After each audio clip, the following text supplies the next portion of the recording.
Right, Giles, thank you very much for your time this evening. I just have a few questions to ask you. The first is the problem facing government spending on urban areas in Africa has more to do with the mismanagement of funds as opposed to lack of funds. You made the example of the mayor of London. Surely he will need more per capita than the governor of Lagos. And if the governor of Lagos used the amount he was given properly, these issues would perhaps be abated. I disagree. The numbers don't lie. The Governor Fashola's 2013 budget is 497 billion naira, which equates to under £2 billion. He has a population of, at minimum, 11 million people, if we believe the federal government stats. If we look at the state statistics, they think they have a population of 21 million. That equates on the lower figure of about less than £2 per year to spend to provide healthcare, infrastructure, mobility, etc. I think we have to be fair. Yes, there's mismanagement within the system, as in any other system, inefficiencies exist, but I think what the governments have to spend is totally unrealistic and cannot meet modern day requirements.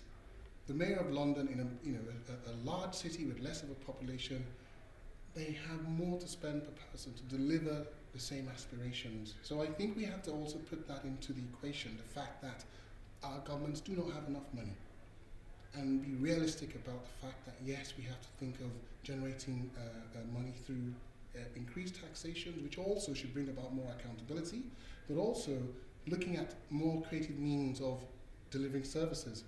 And I'm not talking about the traditional public partnership models, but what we see playing out in Lagos, where, for instance, more vulnerable elements in society become the private sector partners, spreading and trickle down of benefits and economic activity into vulnerable populations. So that's what I think. Okay, thank you. You also spoke of limited resources. Africa is arguably the world's most resource-rich. Sorry, can I ask that question again? Yes. Sorry. You speak often of limited resources. Africa is arguably the world's most resources-rich continent in the world. What is being done to redress, in cases of mismanagement, the mismanagement of these resources by internal and external forces in order to reinvest these resources into the continent? Well, I think with resources, I just have to refocus you.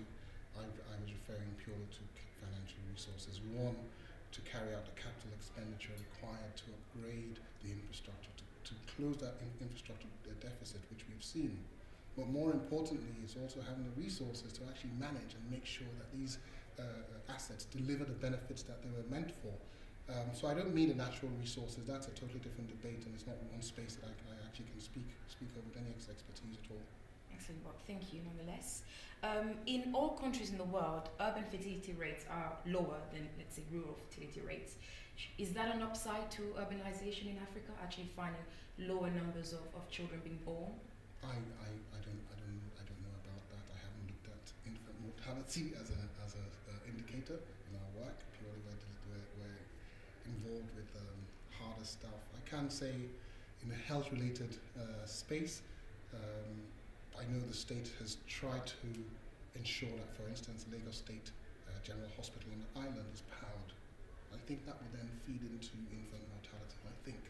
But things like that, by just giving a hospital 24-hour power from a small plant powered by gas off Marina, surely will have an impact. So it's these little things. I'm a fan of an aggregation of small little inflections, which then aggregate into a larger change. Make a bigger impact. Excellent. Well, thank you very much for your time.